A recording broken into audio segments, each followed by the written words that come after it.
Muy buenas noches, en nombre de Petroperú y la Academia Peruana de la Lengua les damos la más cordial bienvenida al cuarto recital poético, Un día del cual tengo ya el recuerdo. A continuación escucharemos las palabras de bienvenida de Aldo Durán, jefe de la Unidad de Gestión Cultural de Petroperú. Buenas noches, bienvenidos. Gracias por participar en esta noche. Como ya se mencionó, hoy estamos dando inicio a la cuarta edición del recital poético Un día del cual tengo ya el recuerdo, una iniciativa de Petróleos del Perú junto a la Academia Peruana de la Lengua que venimos realizando desde el año 2021 con gran satisfacción y convocatoria de participantes y gente que se une a ver las transmisiones. Quiero primero agradecer la participación de los invitados de esta noche, a Inmaculada Lergo, a don Marco Martos, Camilo Fernández Cosman, a don Ricardo González Vigil, que también se va a hacer presente esta noche, y a todos aquellos que han sido parte de estos ciclos a lo largo de estos años. A nombre de Petróleos de Perú, mi sincero agradecimiento y también expectativa por escucharlos, por aprender también, porque aprendemos de cada participante. Cada edición es una nueva manera de aprender y de practicar y de leer y de conocer más de la poesía. No solamente poesía peruana, sino también poesía de otros lados, que siempre enriquece nuestro conocimiento. Petróleos de Perú tiene una política cultural desde hace muchos años que realiza actividades, programas de acciones en beneficio de poblaciones diversas del país, sobre todo en nuestras áreas de influencia, pero también al público en general. Estamos en un franco trabajo de apoyo a la promoción de la lectura, distribuimos publicaciones, organizamos actividades y en los últimos años también de manera virtual, que es un espacio donde podemos llegar a más gente y alcanzar cultura a a más gente en todo el país. También contarles que recientemente hemos lanzado el Premio COPE 2023, es un concurso literario que organiza nuestra empresa año a año, y este año está dedicado a las categorías de poesía y novela. Desde ya los invitamos a todos los que nos siguen a animarse a ingresar a la página del concurso y participar. Esto va hasta septiembre de este año. También agradecer a la Academia Peruana de la Lengua, porque es nuestro aliado. Desde el inicio, animosamente ha participado de este ciclo, y ellos también se suman a esta programación de acciones para beneficio de la comunidad en general. Quiero solamente mencionar que este ciclo de recitales de poesía eh, visibiliza la obra poética peruana y de otros lados del mundo a todo el país, como parte de la promoción de la lectura que organiza la Academia Peruana de la Lengua y Petróleos de Perú. Ha dado relieve a la promoción y producción literaria de diversos escritores dedicados a la poesía, democratizando el acceso a diversa producción nacional en favor de la comunidad en general de manera virtual, así como construyendo memoria al difundir autores de diversa procedencia. Sin más, agradezco también a los que se conectan en esta transmisión y doy pase para continuar con el programa. Muchas gracias. Muchas gracias, estimado Aldo, por su intervención. A continuación, damos pase al doctor Eduardo Hopkins, presidente de la Academia Peruana de la Lengua. Muy buenas noches. Eh, Agradezco al Centro Cultural de Petroperú que ha tenido la iniciativa de convocarnos para participar como Academia Peruana de la Lengua en estos recitales poéticos bajo el lema Un día del cual tengo ya el recuerdo. Desde el año 2021 hasta este presente año se han efectuado estos recitales, que en esta última versión, la que estamos viendo hoy día, o que asistimos hoy día, tiene una característica especial, es que los 4 poetas que participan son académicos, ¿no? Y no es esa la condición de este recital, pero hemos querido que este año, en esta ocasión, fueran académicos de varias generaciones de esta orientación que consiste en la presentación viva de poetas leyendo sus textos. Muy importante para el público en general oír la voz del poeta diciendo sus propios textos. Hay un ritmo, hay un sistema de carácter no solo sonoros, ufónicos.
Muy buenas noches nuevamente, pedimos las disculpas del caso, nos desconectamos por un momento, pero ya estamos de regreso con el recital Un día del cual tengo ya el recuerdo, realizado por Petroperú y la Academia Peruana de la Lengua. Hemos escuchado al doctor Hopkins en sus palabras de bienvenida y como se mencionó, este recital se divide en 2 bloques. En este primer bloque nos deleitaremos escuchando a nuestros poetas recitando una selección de sus propias creaciones. La primera intervención de la noche estará a cargo de Ricardo González Vigil. Ricardo González Vigil, poeta, crítico literario, antologador y docente. Se formó en la Pontificia Universidad Católica del Perú y es doctor en literatura. Ha construido, a lo largo de varias décadas, un corpus crítico desde las páginas del diario El Comercio. Asimismo, ha publicado los libros de poesía Llego hacia ti, Silencio inverso, A flor de mundo y Génesis continuo, así como estudios críticos acerca del Inca Garcilaso de la Vega, Rubén Darío, César Vallejo y José María Arguedas. Fue incorporado a la Academia Peruana de la Lengua en 2001. Sus antologías ofrecen una visión de la producción literaria peruana. Entre ellas destacan las 9 entregas de la serie El Cuento Peruano, así como Poesía Peruana, Antología General. De Vallejo a nuestros días, Poesía Peruana Vanguardista, Poetas Peruanas de Antología, Taita Cristo y otros cuentos, Antología de la Generación del 50, entre otros. Damos pase al doctor Ricardo González Vigil. Yo desarrollo una actividad literaria en dos condiciones: como creador, como emisor, desde el colegio, desde la secundaria.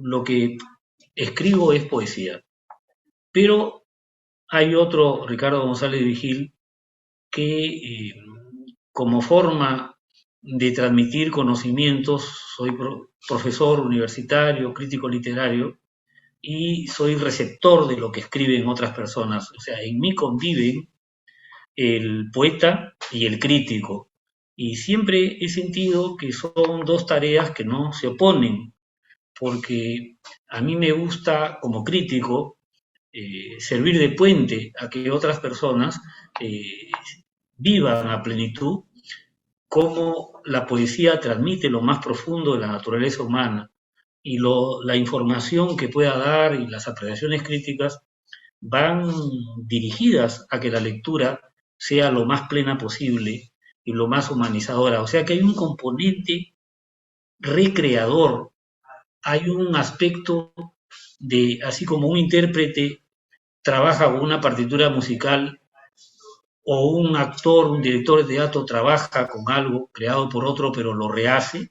Yo creo que de alguna manera semejante, como crítico, hago una labor de recreación en segundo grado, y eso para mí permite que pueda simultáneamente también escribir poemas míos.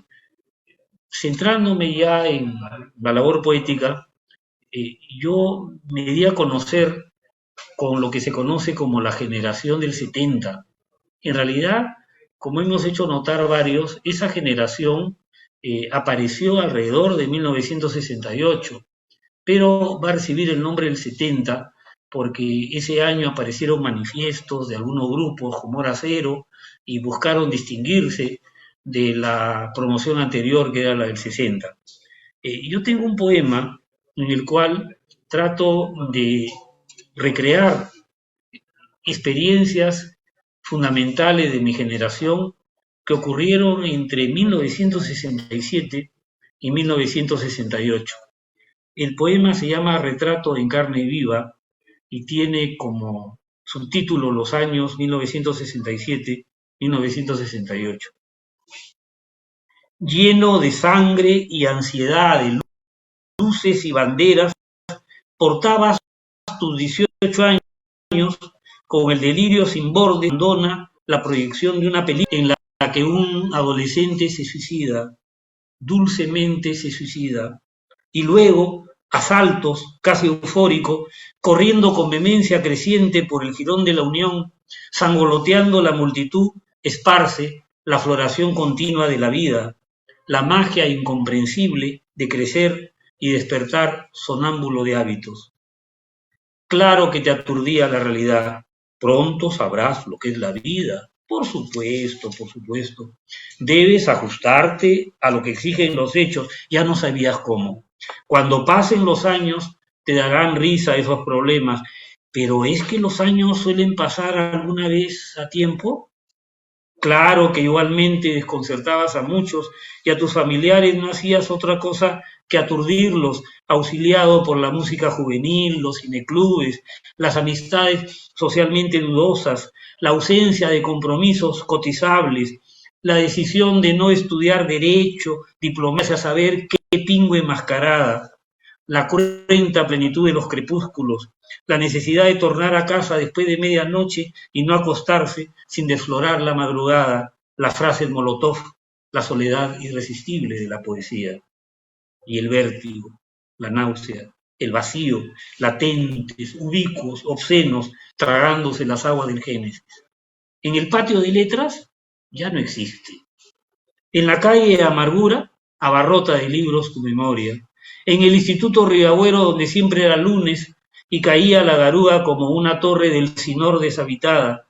En los rincones, una y otra vez por estrenar de Barranco y Miraflores. En el diálogo transeúnte con una generación en ciernes, intensa como esa década prodigiosa y violenta, marcada por la revuelta y la ilusión, respirabas a toda hora 100 años de soledad y los cachorros, la fascinación intacta por Borges y los Beatles, la embriagadora perfección de los clásicos de cine y el rumor tonificante de la Populorum Progressio y de las clases de Gustavo Gutiérrez, el Che que caía martirizado dentro de todos, es decir, en la altura genital de Machu Picchu, la primavera de Praga y de París, también la renovada secuela de los beatniks y los hippies, a toda hora, tomándole el pulso a 1967, dejándote anegar casi sin notarlo por un 1968 ahito de esquinas y horizontes hacia la utopía en perenne éxodo.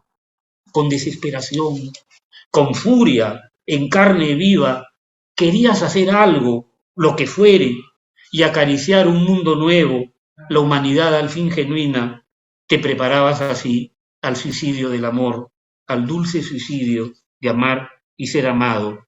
Borroneaste páginas y páginas en busca del poema que acertara a formular mordazmente que todo seguía igual a un siglo y 4 lustros del manifiesto comunista y a 4 lustros de siglos, peor aún, del Evangelio.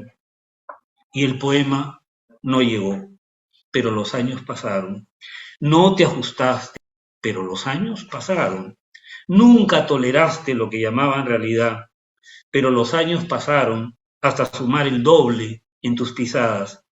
Y todavía hay un adolescente que se suicida, dulcemente se suicida, sin poderlo remediar, y otro que salta, corre, gira en danza frenética, dispuesto a apurar la magia de la vida, volverse incandescente y alumbrar a la multitud con el esplendor de su vuelo. Lima, a los 36 años de edad. Quiero compartir otro poema que habla de lo que uno siente que brota a través de la escritura poética de una forma que no es deliberada, donde intervienen factores que el mismo poeta no tenía claro y que salen. El propio poema se convierte en algo que es como una revelación para el propio escritor cuando lo lee. El poema se llama Paradoja de la vida retirada. Te sientas a escribir y no te encuentras. Las teclas de la máquina al acecho, la silla balanceándose al ritmo de regazo, el papel deletreando los versos que en su blancura incuba. Todo listo, como tantas veces que se te vuelve un nudo en la garganta, el pozo inagotable del lenguaje, amarrado al dulce banco de dejar de existir con señas propias. Testigo inopinado del misterio de desembarcar en soledad perfecta, en el cubículo más apartado del bullicio, a hurtadillas de tu esposa y de tus hijos, robándole minutos al segundo al compromiso apasionante de servir al océano inabarcable del amor que se agita, corazón el mismo, en tu misma garganta, corazón, de saberse besos, risas, gracias por tenerlos y llamarte y rescatarte y cobijarte luz a luz. Te sientas a escribir y no te encuentras, sino en todo. El asombro siempre nuevo y repetido de sentarte en impecable desnudez, atraído sin deliberación posible por la única costumbre a la que nunca podrás acostumbrarte, el fluir del lenguaje sin huellas digitales, cuando la poesía te ilumina y lo arrebata, y todo mana en un decir transfigurado, todo madura en tu garganta, más pleno, más íntimo y plural. En cada sustantivo, las pestañas morganas de tu esposa abren metáforas bajo guirnaldas de adjetivos cosechadas en las yemas concordes de tus hijos. Y en cada verbo, el cielo, siempre otro, siempre único, tendido en horizontes desplegados por adverbios, a favor de ríos surcados por conjunciones ancestrales y preposiciones propicias como puertos. y la danza de la identidad, la posesión y la localización que conjugan los pronombres compartidos, intercambiables entre sí, yo, que soy tú, que somos ellos, estos, nosotros, suyo, contigo, personal, demostrativo, indefinido, todos. Y en cada artículo, los sueños, las promesas, lo desconocido. Y en fin, fíjate cómo zarpa este momento eterno en tu garganta ajena ensimismada, o la interjección, ese aliento primordial que te traspasa y aniquila y fusiona voz a voz. Te sientas a escribir y todo encuentras dentro tuyo. Cada día de la vida como si fuera el Génesis que cuenta la Biblia. El poema se llama Génesis cotidiano, precisamente, Génesis todos los días. Duermo rodeado de tinieblas, sumergido en las aguas incontrolables de los sueños, sin señas precisas de identidad, sin forma fija. Y he aquí que la luz abre mis ojos. Mis poros se despiertan palpando la fuga consumada de la noche y mi mente se despereza sacudiendo la niebla que la aturde. Mi identidad retorna y separando las aguas soterradas del deseo y las aguas transfiguradoras del ideal. La realidad comienza a imponer sus contornos a mi voluntad y mi imaginación. Amodorrado todavía, estreno mis pasos y descubro mis facciones al lavarlas. Mientras me visto rutinariamente, las plantas me cubren de todas las ventanas, liberando árboles en mi tronco, en mis extremidades. Convocado por el verdor, asomo al jardín para que el sol me habite, los animales de la casa me circunden y mi ser entero emerja a plenitud. Es entonces que mi esposa brota, condensando todo, luz, firmamento, aguas, suelo, jardín, seres vivientes. La abrazo al centro de la existencia, nacida del corazón, haciéndolo corazón, en tanto tener corazón supone ser pareja, comunión, sangre compartida. Por fin estoy completo, recreado por el amor, para el amor, todos los días. Muchas gracias, doctor Ricardo González Vigil, por su participación. A continuación, escucharemos a Camilo Fernández Cosman. Camilo Fernández es catedrático de la Universidad de Lima y de la Universidad Nacional Mayor de San Marcos. Es miembro de número de la Academia Peruana de la Lengua. Ha publicado el poemario Ritual del Silencio, 1995, y ensayos de crítica literaria como El cántaro y la ola, una aproximación a la poética de Octavio Paz, en 2004. Raúl Porras Barrenechea y la literatura peruana, en el 2000, y César Moro, un antropófago de la cultura, 2012, entre otros. Ha obtenido una mención honrosa en el Premio Copé de Ensayo 2012 y 2014. Ha obtenido el Premio al Mérito Científico en la Universidad Nacional Mayor de San Marcos en 3 ocasiones, 2004, 2006 y 2013. Obtuvo el Premio Nacional de Ensayo Vallejo Siempre en 2014, entre otras distinciones. Adelante, doctor Camilo. Muy buenas noches a todos. En primer lugar, quiero agradecer al Centro Cultural Petroperú por la invitación y a la Academia Peruana de la Lengua, representada hoy por el doctor Eduardo Hopkins, que nos acompaña. Yo he publicado 2 libros de poesía, uno en 1995, que lleva por título Ritual del Silencio, y otro que me publicó la editorial Valparaíso Ediciones, editorial española, el año pasado, que lleva por título Mi alfabeto gélido y que está inspirado en el título del poemario en unos versos de Poemas Humanos de Vallejo, quien decía lo siguiente. Me gustaría citar los versos de Vallejo: vanse de su rascándose el sarcófago en que nacen, y suben por su muerte de hora en hora y caen a lo largo de su alfabeto gélido hasta el suelo.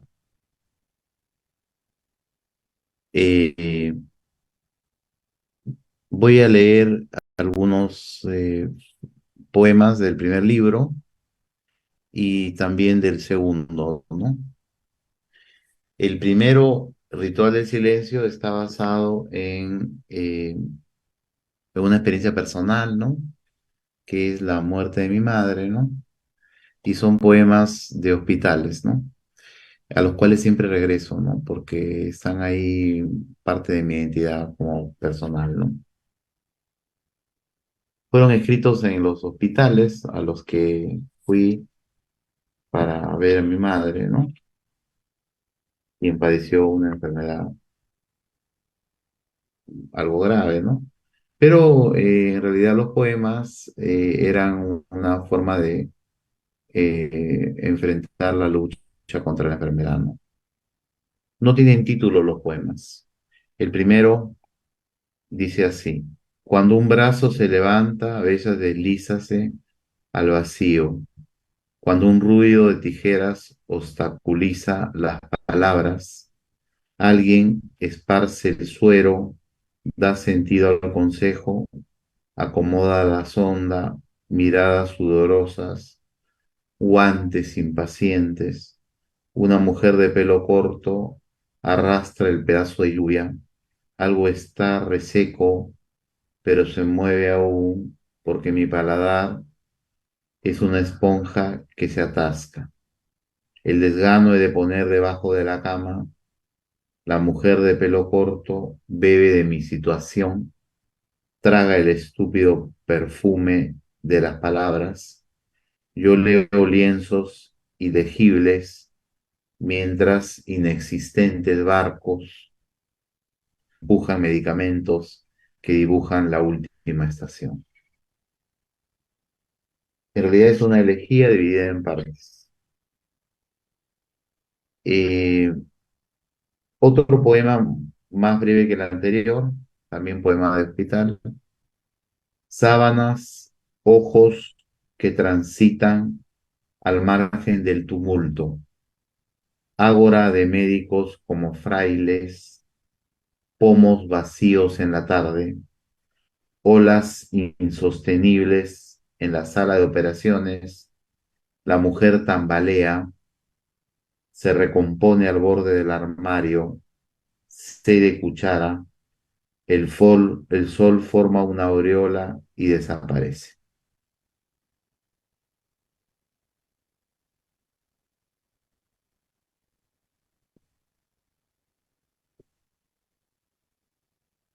Adversario, a toda costa el suero dispersa, impedía su roce de caballo confuso. Conciliante, sin clavo martillo, sin funda la almohada, ventana vestida de agujas. Congrega labios, alguien parece huir, pero aprieta su vida, anhela hundir, pero su fábula siempre, no sé por qué la lleva cerca de la llama, espejo de la lluvia.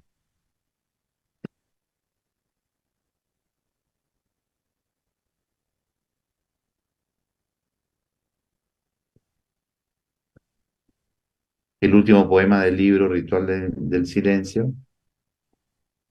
El dorso agota el frasco, alguien pasa, atisbo dentro, la nuca se enlaza con la armonía, con el enigma, me llaman, la oreja dice pensamientos, primera cuerda que se deshace entre mis manos. Cuestiono, dejo de ser, por la cuchara humedece mi sed. Se desprendía el átomo de una infusión desconocida. Me vuelven a llamar, no sé mi nombre, el sueño cae por su propio peso, la ciencia se hace añicos, el borde aborda un frágil presentimiento. Alguien exige mi presencia y se me huyen las palabras. Después de esta elegía, escribí varios poemarios, algunos los deseché, en fin, estaba escuchando lo que decía con mucha atención, escuchaba lo que decía el doctor Ricardo González Vigil, La tarea de crítico literario y de profesor universitario a veces nos hace muy exigentes con nosotros mismos, de manera que escribí 5 o 4 poemarios, pero de los cuales no quedan casi nada, ¿no? Lo deseché. Eh, el siguiente libro, publicado en España el año pasado, es Mi alfabeto gélido. El tema es diferente, el tono es distinto. En el primer poemario mayormente se habla de la muerte, de la enfermedad, y en estos poemas hablo de la familia, ¿no? También hay poemas de amor, ¿no? El primer poema se llama Los bordes de un racimo. Padre e hijo, cumbre, abismo. Cenit frente a Nadir, un silencio de espiga se desliza, espaciosa habitación. Alguien duerme impasible, otro yace como vigía, arrodillado frente a imperios de la nada. Uno pergeña el poema, el otro asedia un rostro pequeño, calibra los dedos, las sienes impasibles. La quietud se agita en los bordes de un racimo. Lo imperfecto se divide en dos. Recemos un quebrado al universo. Hijo y padre, algo hiere esta leve sensación de equilibrio. El segundo poema se llama Dinosaurio. Dice así: mi ojo de lince se detiene en la mesa de juego de mi hijo. Hay 3 soldados envueltos en la espesura, uno abatido en el campo de batalla. Mi hijo lo palpa presuroso y le transfiere una inusual energía. El combatiente revive en el pasto mientras la luz lacera sus párpados de seda. Alguien coloca sobre la mesa de juego un dinosaurio. Cuando el alba va creciendo lejos de mi ventana, mi hijo retosa con este animal de enorme pie y talante confuso. Yo lo llevo al lado de mi sombra y roza con su hocico, pequeño pero inmenso, mi hojarasca.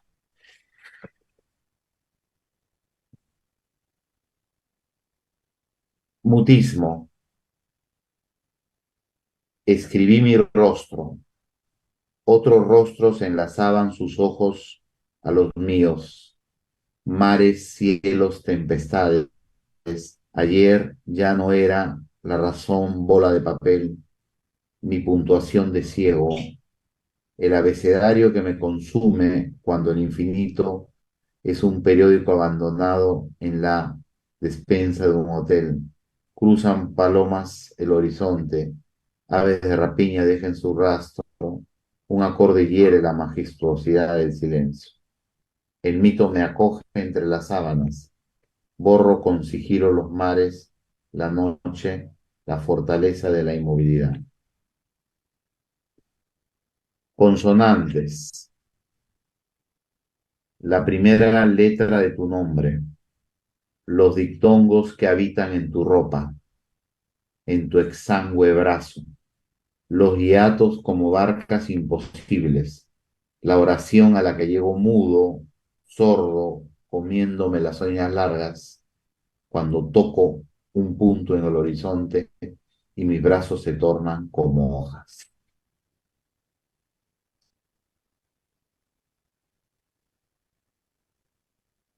No hay amigos, se titula el poema. No hay amigos ni oficiosas elucubraciones y hasta la orilla del mar ignora nuestros nombres. No hay ni una rama seca, ni un guijarro, ni una ensenada entre 2 cerros. La ciudad duerme, solo quedan conversaciones tibias, pero fecundas, inanes jadeos en la arena, celebraciones al vacío, acuerdos de plástico y ceniza, al lado de una botella de vino, olvidada 1000 veces. en la despensa de un hotel. Y para terminar, porque el tiempo me va ganando, en cualquier lugar tiene un epígrafe de Blanca Varela, sus palmípedas manos, ¿no? Ahí donde los sueños suceden, no somos personas, animales ni cosas, solo fantasmas de un mundo que no fue, fantoche donde el delirio anida, esperpentos de rojiza cabeza y palmípedas manos, remedos sin ton ni son, papeles y papeles arrojados al vacío. Muchas gracias. Muchas gracias, doctor, por su intervención. Continuando con el recital, es el turno de Inmaculada Lergo. Inmaculada Lergo es escritora, crítica literaria y editora. Cursó estudios de Geografía e Historia y de Filología, doctorándose en Filología Hispánica. Es miembro correspondiente de la Academia Peruana de la Lengua desde 2013. Está especializada en literatura peruana e hispanoamericana, incidiendo en poesía, así como en el concepto de antologías y canon literario, con publicaciones en el ámbito peruano como Antologías Poéticas Peruanas 1853-1967, Búsqueda y Consolidación de la Literatura Nacional 2008, la reedición facsimiliar de la antología La Poesía Contemporánea del Perú 2013, el volumen colectivo Vivir en el Poema, homenaje a Carlos Germán Belli 2013, las antologías Canciones del Perito en Nada 2015 y Estos son de aquí 2015, ambas de Carlos Germán Belli, y Piedra de Estupor, 2019, de César Vallejo.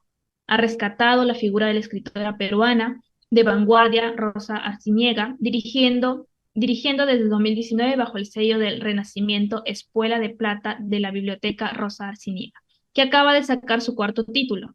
Ha sido profesora del Instituto y de la Universidad de Sevilla y dictado cursos en la Universidad de Piura, aquí en Perú.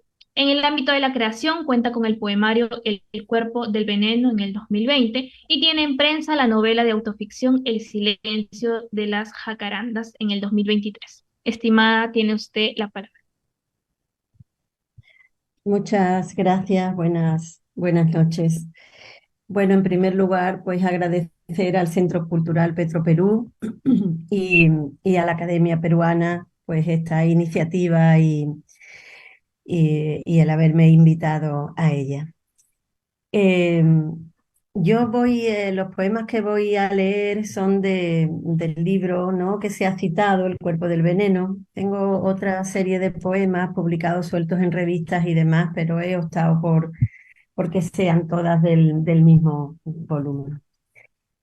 Empiezo por el poema que abre el libro, que es como una declaración de intenciones, digamos, del tono general, con un punto filosófico quizás del tono general del poemario.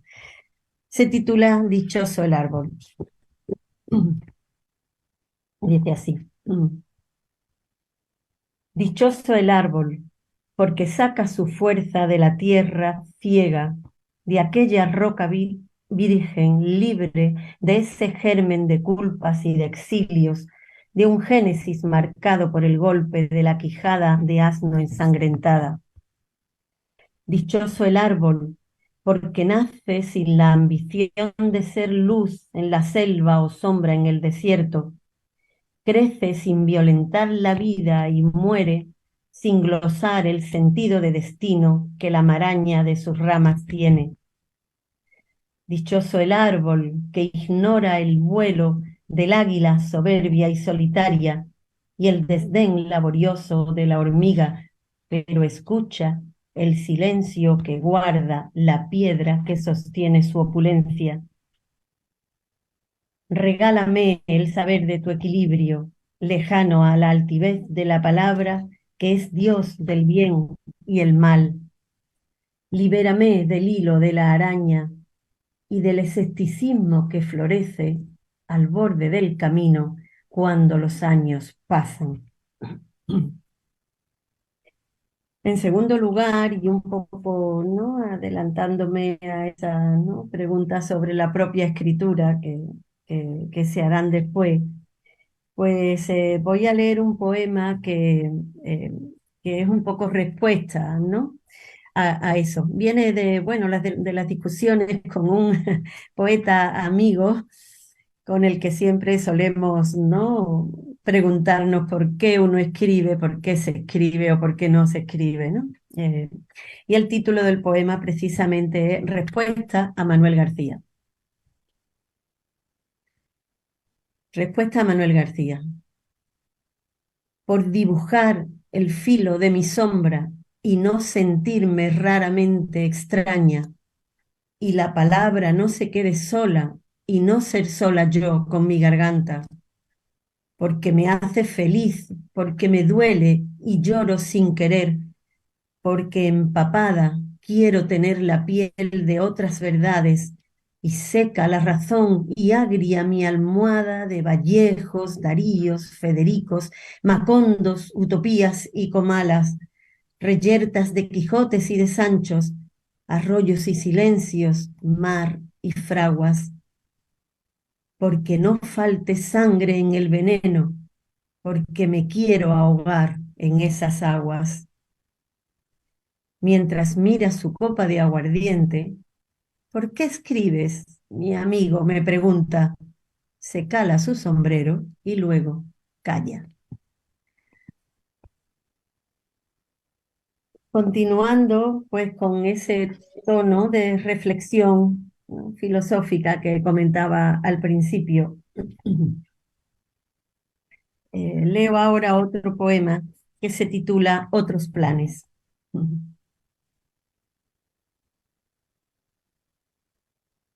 Quisiera morir hoy entre amapolas que recojan mi sangre colorada sobre su tallo frágil, y a las penas del animal y el hombre que caminan den belleza. Enredado entre las hierbas, mi pelo sea refugio para el viento que se canse de aullar tras las ventanas. Que retoñen mis pies entre los dedos, uniéndose al bullicio de amarillos y morados del campo en primavera. Y mi cintura al fin se quiebre y sienta a la tierra perfil de su horizonte. El verbo siempre aspira a lo sublime, pero otros planes tiene para ti la terquedad opaca de la carne. Siguiendo un poco, ¿no?, con esta dualidad que todos, ¿no?, yo creo, sentimos en nosotros mismos y que muchas veces es el germen, ¿no?, del por qué también tendemos hacia la poesía. Pues el siguiente poema, que se titula Holograma. Esa imagen que al pasar me observa y me requiere desde el espejo, burlándose de mi desconcierto, aunque yo no esté, ella se queda. Y queda ese perfil disonante de cuerda mal tensada, un reflejo opaco, indefinido y cierto de mi otra mitad, y como un cráter latente que al exterior esconde la llama de su encierro primitivo, me exige con seco magnetismo un impulso para unir los bordes descosidos, quién sabe por qué, en algún quebranto de la vida. Aquel que no perdonó a la infancia su descaro, su verdad, su fe. Y son tan distantes la mitad que observa entre burlona y furtiva, tan distinta es la copia vestida que habla y se mueve en mi lugar, que me siento como un holograma impreciso, sustituto y falso de la realidad, tan solo un calco impostor que se ha comido mi alma. Eh,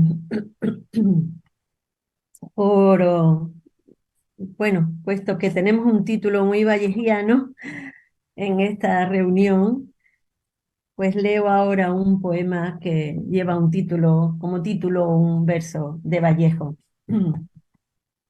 9 látigos menos un grito. Y puesto que la vida no nos sacia, por mucho que nos colme de dolor, por mucho que el absurdo sea consuelo, por mucho que vivamos sin piedad, No hay caja de Pandora que recoja los 9 monstruos que avistó Vallejo, sus 9 látigos menos un grito, porque siguió creciendo a cada rato el dolor de los hombres, su maldad. Y aunque un día Vallejo nos llamara hermanos y también hombres humanos capaces de dar vida y esperanza, ahí seguimos bebiendo el mismo cáliz, ahí se sigue quemando nuestro pan. Paso ahora a otro poema titulado Monitio. Y es, bueno, como el título indica, una especie de admonición.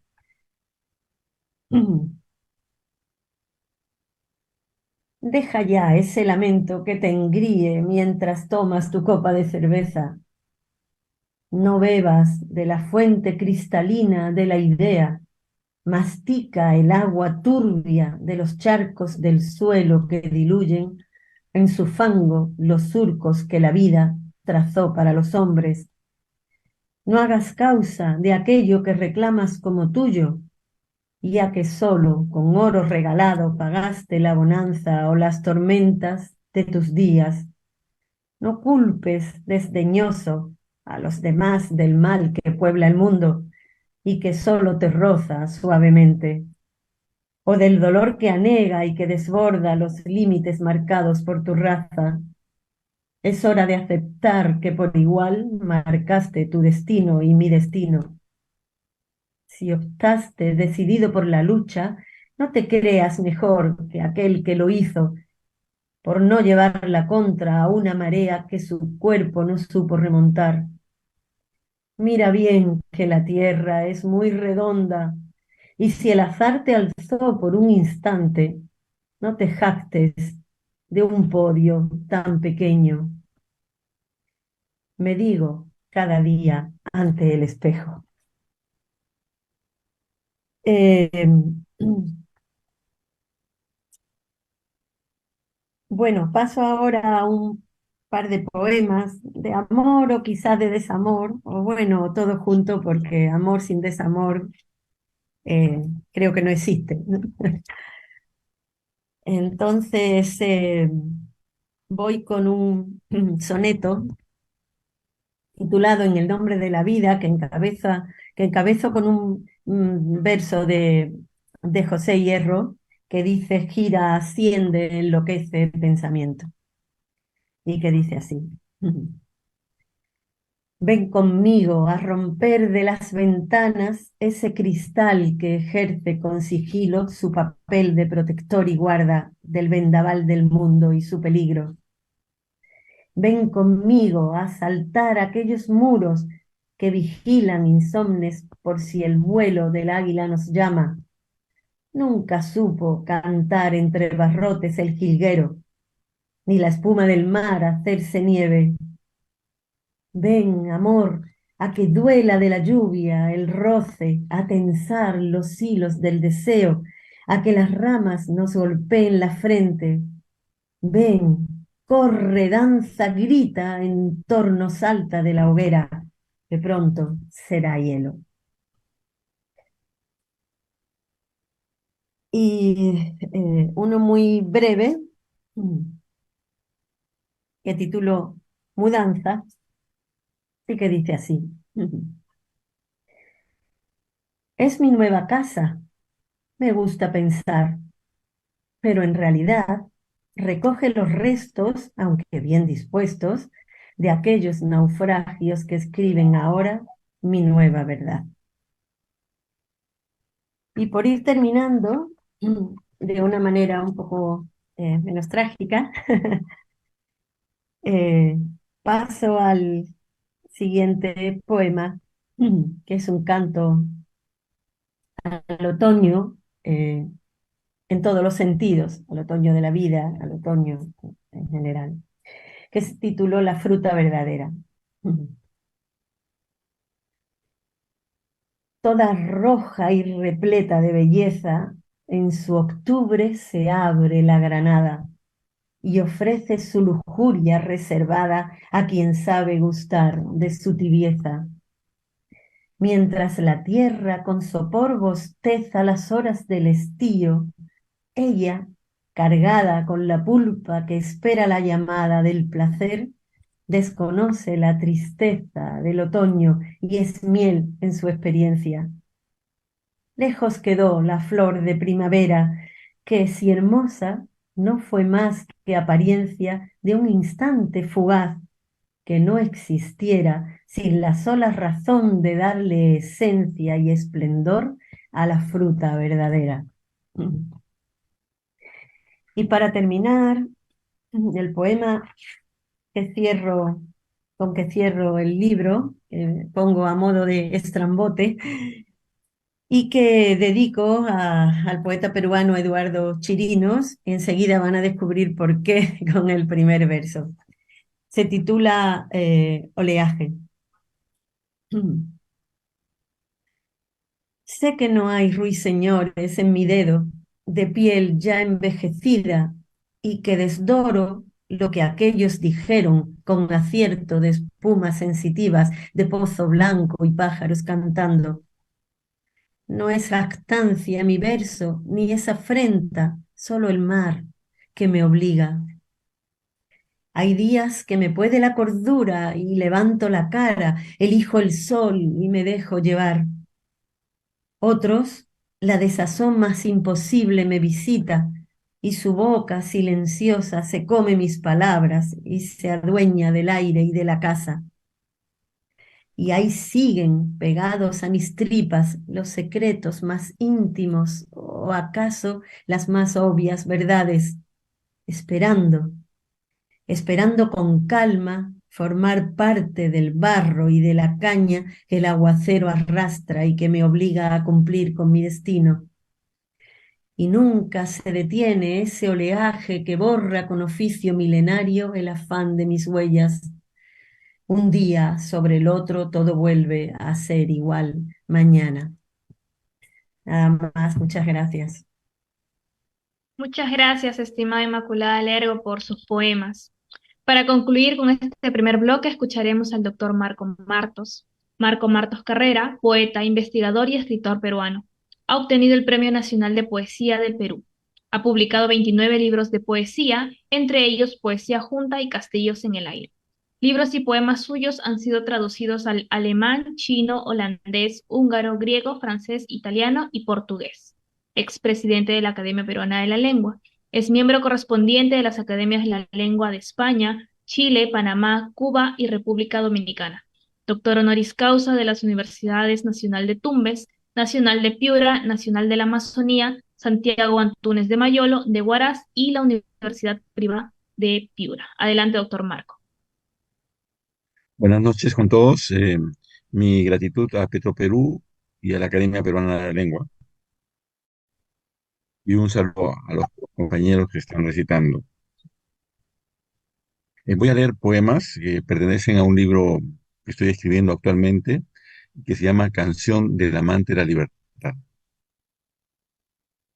Espartaco, arrastrando sus cadenas ardientes, aprisionado por el cuello, sombrío en las dunas y en los llanos del desierto, en los ijares, un jirón de género, crecida la barba, largos los cabellos, las sandalias gastadas, gruesas las plantas, la piel tostada, los ojos oscuros, curtido por los innumerables latigazos, reseco por el sol, anhelando agua, los hombros cubiertos de músculos, la cara de polvorienta arena blanca, el rostro ancho, los ojos separados, la boca ancha, labios gruesos, sensuales, las manos grandes y cuadradas, lo único hermoso del desdichado que camina la saga de los gemelos. Con el paso de las noches y los siglos, será lo más parecido a los ángeles, la viva esperanza de los acongojados en los 4 puntos cardinales. El segundo poema se llama Los condenados de la tierra. Nada tienen los condenados de la tierra, solo el anhelo ferviente de la libertad. Las guerras les han quitado todo, patria, nación, identidad, apego a un techo, a una calle, a un árbol, a la lluvia que conocen desde la infancia, al sol que se oculta a lo lejos en la última línea del mar azul. Viven en los campos desolados, a la espera de ninguna parte, rechazados por casi todos, como excedentes inútiles, como estorbo, aguardando papeles que nunca llegan o arriban tarde, cuando la dama de ojos hundidos con sus harapos los ha hecho polvo y silencio, una sigla o un número para olvidar. Personas que viven como sufrientes animales, vergüenza de los países que dicen que los acogen, los que cierran sus fronteras y siguen las fiestas inacabables del soborno, el odio, la corrupción. Este tercer poema se llama La libertad, según Rosa Luxemburgo. La libertad es para todos, sin excepción posible. Si es para algunos, es un viento perverso, un remolino inútil que daña a los diferentes. La libertad se desvanece en los privilegios. Hombres y mujeres deben opinar y decidir lo que quieran. Libertad, sueño de agua fresca, enemiga de la muerte, un camino que no acaba, un sortilegio. Este poema se llama Infancia y madurez de Jean-Paul Sartre. El niño Jean-Paul Sartre jamás, nunca jamás arañó la tierra, ni buscó nidos en los árboles, ni tiró piedras a los pájaros. No tuvo perro ni gato. Los libros lo eran todo. Establo, campo, sueño, el espacio natural de los incomprensibles humanos. Espejos del mundo, el mundo mismo animado. ¿Los libros son la vida o una parte de la vida? Se decía en Alsacia primero, luego en París, en Berlín, en todos los lugares. Descubrió luego al otro, a los otros, al infierno de las relaciones humanas. Qué penoso es vivir, sentirse vivo. Después vino el orgullo de la conciencia, la libertad absoluta del individuo, que lo es todo, hundirse y desgarrarse, fiebre de la acción y disciplina, crítica y desconfianza. Lo que permanece es sospechoso. Heráclito tenía razón. La verdad es cambiante y está en la calle, en ese río de gente que quiere gobernarse, que luego llega al mar de la tranquilidad, en los espacios sagrados de la muerte.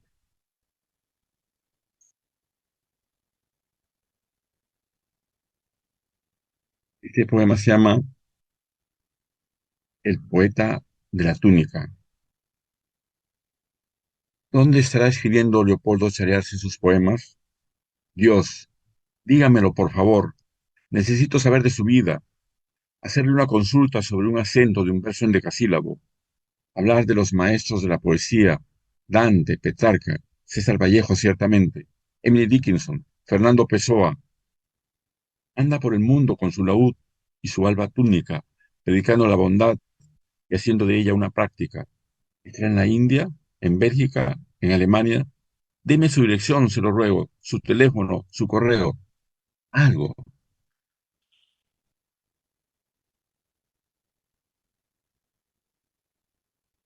Voy a leer dos poemas más. Este se llama Estrella Mía. Tú traes, estrella mía, la hermosura del trópico, la fragancia intensa de la flor y la luz que tiembla en la ciudad lóbrega de los fríos y las garúas. Eres una niña que se hace mujer y en tus ojos brilla la alegría de vivir, un olán que te acompaña día y noche en los cielos despejados, en los remolinos y turbulencias del camino y cuando bailas en la punta de los pies. Que los ríos, las plantas y los pájaros de la selva del Perú te sean propicios cada mañana de tu vida, y que tu cuerpo y tu mente estén siempre llanos y llenos de mariposas amarillas y de radiante sol. Y este, el último poema que leo, se llama Lucía. Vienes del fondo del tiempo, Lucía. Traes la alegría de respirar de mucha gente, como la flauta dulce que celebra lo hermoso. Has vencido días muy difíciles y conservas ánimo, ánimo atento entre tantas lecturas. Unas páginas sobre la vida militar de un colegio de Lima, otras sobre la selva que firma Álvaro Mutis, y otras de recetas sobre cómo se hacen los jabones perfumados. La vida es lo que tú tocas y no está en los recuerdos de los otros. Es lo que vas haciendo y lo que sueñas. Es el porvenir que se dibuja cada mañana cuando sonríes. Muchas gracias. Muchas gracias, doctor Marco, por su intervención y muchas gracias también a todos nuestros poetas por cada una de sus lecturas. En este segundo bloque hablaremos sobre la relación entre la poética de César Vallejo y sus propios escritos. Iniciamos con el doctor Ricardo González Vigil respondiendo, por favor, a la pregunta: ¿qué libro de César Vallejo es el que destacaría usted, ya sea por su valor literario o porque fue el que más influyó en su propio proceso de escritura? La verdad es que yo destacaría casi todos los libros de Vallejo, pero el que más sería España aparta de mí este cáliz, que para mí la obra poética de Vallejo va cada vez siendo de una genialidad más extraordinaria. O sea, ya Trilce es un libro completamente maduro, que supera defectos que había todavía en los Heraldos Negros, donde hay poemas geniales, pero el libro de conjunto no es algo tan logrado como es Trilce, pero Poemas Humanos todavía va más allá. Y España, ¿por qué? Porque junto con la riqueza de un lenguaje propio, de la originalidad que Vallejo tiene desde sus mejores poemas de los Heraldos Negros, su capacidad de expresar la naturaleza humana y de alcanzar un vuelo universal llega a su máxima expresión, asumiendo este conflicto histórico que él lo vuelve nada más que una parte de la lucha permanente que hay entre la vida y la muerte, lo voluntario de la vida contra lo voluntario de la muerte, y con un lenguaje que remite al lenguaje bíblico del título, aparte de este cáliz, lo mismo que a una serie de profetas y el Apocalipsis, junta su concepción militante a favor de un cambio revolucionario, pero la saca de de un mero juego de proselitismo político y nos interesa a todos, no importa uno en qué tienda política esté o qué ideología tenga, el muerto que resucita por la fraternidad, el amor universal, nos toca a todos. Vallejo nunca alcanzó mayor universalidad que en España aparta de este cáliz. Genial, muchas gracias por la respuesta. Continuamos conversando con el doctor Ricardo González y ahora, ¿podría comentarnos cómo es su proceso de escritura poética y cuál es el aspecto que más le ha costado perfeccionar? Mira, es bien curioso. Eh, yo no escribo un poema con ideas previas. Le pasa como a mi admirado Vallejo, que cree que la poesía es cuestión de sensibilidad, guardando las distancias con Vallejo. Entonces, yo siento de una manera que no es racional el deseo de emitir un texto que no sea un comentario de los textos de otros que hago como profesor y crítico. Quiero crear un texto mío y el texto sale de una forma que interviene en mil factores inconscientes, lo que los antiguos llamaban inspiración, no sé. Y entonces va saliendo el poema y solo cuando ya el poema se muestra, lo dejo un rato y después me vuelvo lector del poema.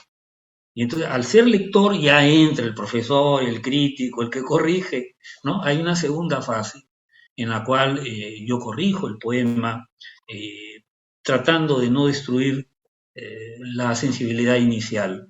E incluso, miren, los libros que yo he publicado, los poemarios, cuando estaban escritos casi todos los poemas, porque ya me doy cuenta que se buscaban los poemas entre sí.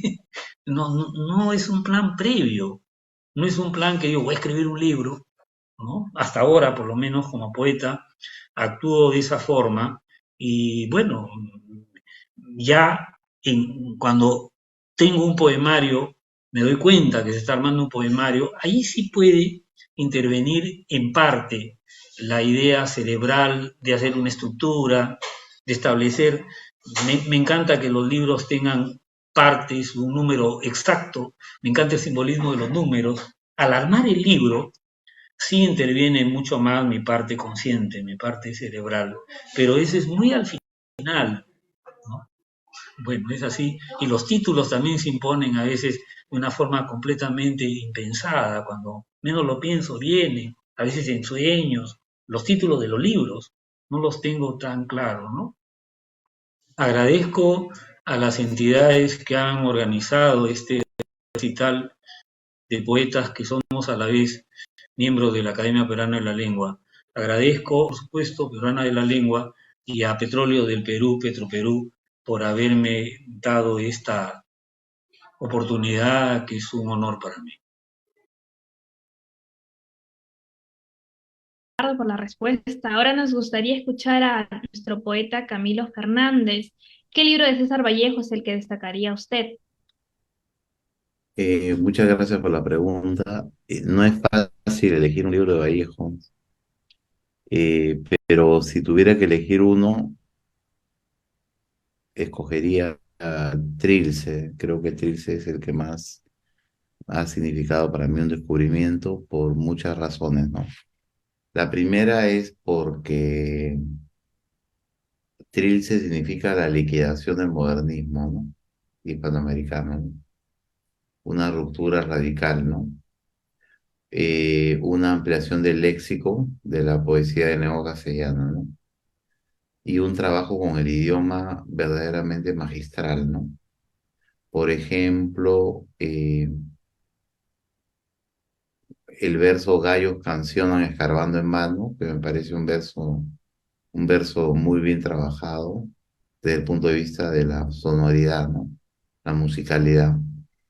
Las rupturas en el ámbito sintáctico también, que se llama contoerizanos, esta palabra eriza que crea, que es con H, es una fusión de herida más erizar sin H, ¿no? Entonces, este juego me resulta apasionante, ¿no? Es un desafío la lectura de Trilce porque la complejidad me atrae realmente de Vallejo poemario, ¿no? Entonces yo elegiría Trilce en realidad, ¿no? Genial, muy buena respuesta. ¿Y podría comentarnos ahora cómo es su proceso de escritura poética? ¿O cuál es el aspecto que más le ha costado perfeccionar? En principio hay dos etapas, ¿no? Una primera en la que me dejo llevar un poco por las palabras, la musicalidad de las expresiones y escribo a mano, ¿no? Luego, en un segundo momento, lo dejo dormir el texto y lo vuelvo a leer y trato de eliminar los ripios del poema, ¿no? O sea, los versos que están de más, que no aportan nada, ¿no? Y el poema va tornándose en un objeto artístico más pequeño cada vez, ¿no? A veces he tenido poemas de 30, 40 versos y han terminado sí, teniendo simplemente 10 versos o 12, ¿no? O sea, hay un proceso por el cual voy tratando de sacar, eliminar las palabras que están de más, ¿no? Ahí me llama mucho la atención el método que tiene Blanca Varela, ¿no? Y que ha sido estudiado muy bien por Ana María Gasolo en un libro donde coteja las variantes de los poemas, las versiones iniciales con las versiones finales de los mismos, ¿no? Y ahí nos damos cuenta cómo Blanca Varela está permanentemente corrigiendo hasta llegar a que el poema sea lo más sintético posible, ¿no?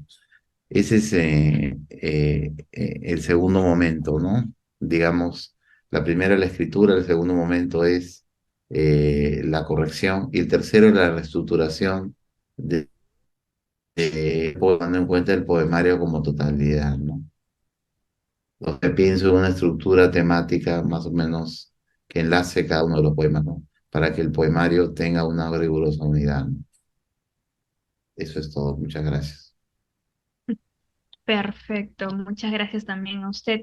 Estimada Inmaculada, ¿qué opina usted? ¿Cuál es el libro que usted destacaría de Vallejo, ¿no? Ya sea por su valor literario o porque fue el que más influyó en su propio proceso de escritura?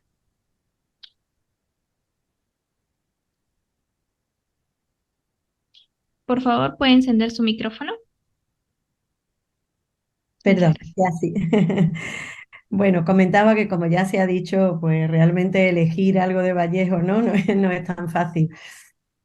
Y bueno, aunque, claro, Trilce efectivamente no es ese libro único a nivel literario, a nivel rompedor y demás, ¿no? De indudable valor. Sin embargo, para mí, casi como, ¿no? Como se ha dicho, como unidad o como el libro que más, ¿no? Que más he machacado, ¿no? Es España aparte de mí, este cáliz. Quizás probablemente, ¿no? Pues por haber nacido en una España, ¿no? Que surgió de todo eso que él comenta, pues realmente hay momentos muy sentidos para mí, ¿no? Además, quizás en esos poemas es donde más veo eso que me gusta tanto de Valleja, de Vallejo, de expresar lo humano, ¿no? Pero lo humano tan mezclado, la parte del dolor, ¿no? O de la maldad incluso del humano como lo humano como forma más positiva. Creo que Vallejo es único, ¿no? En eso. Entonces, bueno, pues para mí ese libro me ha propiciado muchos momentos. Creo que me ha influido en mi poesía también bastante. Claro, y justo hacia ese punto vamos. Nos gustaría también que nos comente cómo es su proceso de escritura, cuál es el aspecto que más le ha costado trabajar. Sí, bueno, también hay un aspecto que se ha comentado, que ha comentado el profesor González Vigil, de los que escribimos poesía, pero también somos críticos literarios. Entonces a veces me cuesta trabajo discernir. Cuando escribo poesía o quiero escribir poesía, lo primero que necesito es poderme distanciar un poco de, de mi trabajo como crítica. Si necesito un espacio amplio e incluso un espacio diferente a mi mesa de trabajo donde estoy sentada ahora, ¿no? Por eso a veces o muchos de los poemas han tenido su germen cuando viajo. Me gusta escaparme para escribir y me busco lugares alejados y demás y necesito ese exterior y esa escapada. Y el poema me suele surgir más que de una idea, de una emoción. Entonces, una sensación, emoción que me atrapa, que en principio no tiene palabras y a la cual poco a poco, ¿no? Le voy buscando palabras, cómo poderme expresar y empiezo a luchar, ¿no? Ya después con cómo lo planteo o cómo lo digo, pero lo que quiero es expresar esa emoción. Em, y bueno, para mí la principal dificultad es cerrar, es terminar el poema, porque nunca estoy satisfecha. Entonces lo dejo y hay veces que lo dejo al cabo de los días o de más tiempo lo cojo. Hay momentos en que digo, ah, pues no está mal y otras veces no, no, esto no es tal. Y ahí una vez y otra vez y otra vez y suelen estar muy machacados, incluso el libro todavía hay momentos que esta palabra la voy a cambiar, este verso lo voy a cambiar. Entonces mi lucha principal es esa, es poder cerrar y terminar. Genial, ¿no? Como es, muchas veces parece difícil iniciar, pero termina siendo más difícil terminar la idea y el poema en sí, ¿no? Genial, muchas gracias. Ahora nos gustaría escuchar al doctor Marco Martos, conocer qué libro de César Vallejo es el que destacaría usted por su valor literario o por su influencia en su propia escritura. Bueno, ustedes han notado cómo las personas que han respondido a estas preguntas lo han hecho pero dudando. ¿De dónde viene esa duda? Viene de la enorme calidad de Vallejo, que está distribuida en todos sus libros de poesía. Eh, es cierto, como lo ha dicho Camilo Fernández, que el primer libro tiene menos poemas logrados, pero hay un puñado de poemas del primer libro que son antologables, muchos. Y ahora, Trilce es el momento de experimentación. Eh, Vallejo, como después se llamaría Martín Adán, tiene una etapa pues en que está experimentando mucho con su poesía, buscando, bueno, decirlo nunca dicho, sí, pero decirlo de una nueva manera.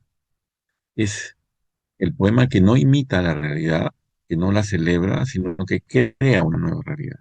En ese sentido, Trilce es espectacular, ¿no? Yo suelo poner el ejemplo, el último verso de Trilce que dice, "Tanta o lluvia en la costa aún sin mar". Una maravilla ese verso. Sin embargo, digamos como influencia sobre mí mismo, y creo que sobre más lectores, vale la pena señalar los poemas de lo que se llama poemas humanos, y de España Marta Miste Cáliz, que son un solo bloque, ¿cierto? Aunque España es un poemario muy cerrado, como ya lo ha especificado Inmaculada Lerdo, eh, sumamente bello, pero de todas maneras yo prefiero los poemas de poemas humanos, porque llegan al corazón de muchas personas, porque el poeta ya tiene un dominio absoluto del idioma y puede hacerse entender hasta cierto punto por personas que no tienen la poesía como su primera opción y decir algo a aquellos que aman intensamente la poesía. Eh, bueno, poemas como La Rueda del Hambriento, como Estergesia, por ejemplo, o como aquel poema en que dialogan el aceite con el vinagre, un aceite contra dos vinagres, dice, ¿no? La cólera del pobre, ¿no? Son de una hermosura absoluta. Eh, Diría que el poemario este, Poemas Humanos, es el que yo prefiero. Perfecto, muy buena elección también. Y ahora podría comentarnos cómo es su proceso de escritura poética, cuál es el aspecto que más le ha costado perfeccionar. Bueno, fíjense, yo aprendí poesía leyendo mucha poesía desde niño y aprendiendo de memoria poemas. Y entonces siempre tuve muy presente el ritmo, ¿no? Y al comienzo escribía poemas, digamos, el poema que se me ocurría, ¿no? Y eso se ve en el primer libro, sobre todo. Y en ese momento, digamos, entendí que un poeta como Nicanor Parra, que escribió sobre mí en ese instante, se atrevía a ampliar, por decir, Vallejo ya lo había hecho, pero el otro que amplía mucho es Parra, que amplía el campo de lo poético a lo que nadie podía haber esperado. Neruda lo había hecho con temas, pero Parra se atreve en poesía a decir lo que otros no dicen, ¿no? Y yo creo que yo fui atrevido en el primer poemario también a decir lo que otros no decían. Y bueno, con el tiempo, con mayor conocimiento de poesía y habiendo publicado ya varios libros, este, me parece que mm, hacia el año 99, más o menos, previo a la publicación de mi libro que se llama El mar de las tinieblas, eh, decidí hacer un estudio muy profundo de las formas poéticas. Debo decir también que yo me dejé influir en el plano teórico por los llamados formalistas rusos, bueno, que insisten en la importancia de la forma. La literatura es forma y sin esa forma no hay literatura. Entonces, en el caso de poesía, ¿en qué cojea un poeta moderno? En general, cojea en su conocimiento de la tradición, de las formas clásicas, y entonces yo me puse a estudiar todas las formas de versificación en los manuales y en cuanto entendido encontré, y entonces me acerqué pues bueno, a los sonetos, a los ségeles, a, a- a las coplas tipo Jorge Manrique, a las sextinas que recogió también Carlos Germán Belli, y eso se nota en mis poemas posteriores, donde se combina el verso libre con el verso medido, y en todo caso hay una influencia del verso medido en mi verso libre. Y el otro aspecto, el último, es que, digamos, de escribir poemas así sueltos y de pronto juntarlos en un poemario, yo preferentemente escribo libros que más o menos los he pensado antes, y es cierto que hay inspiración, pero hay mucho trabajo. Por ejemplo, Sílabas de la Música, un libro sobre la música. Por ejemplo, eh, Jaque Perpetuo, un libro sobre el ajedrez. Y este libro que estoy escribiendo ahora, que es un libro sobre la libertad en general, Este, digamos que eso facilita, si esta palabra puede usarse, pero con pinzas, el interés mío en escribir y la capacidad de escribir también, que le ha aumentado considerablemente en los últimos años. Bueno, nada más, muchas gracias. Perfecto, muchísimas gracias a cada uno por sus respuestas. De esta manera damos por concluido el cuarto recital poético, un día del cual tengo ya el recuerdo, organizado por Petroperú y la Academia Peruana de la Lengua. Esperamos que hayan disfrutado del recital y los invitamos a seguir participando en las actividades de Petroperú y de la Academia Peruana de la Lengua. Muchas gracias a todos nuestros poetas y al público que nos ha acompañado en las redes sociales. Muy buenas noches.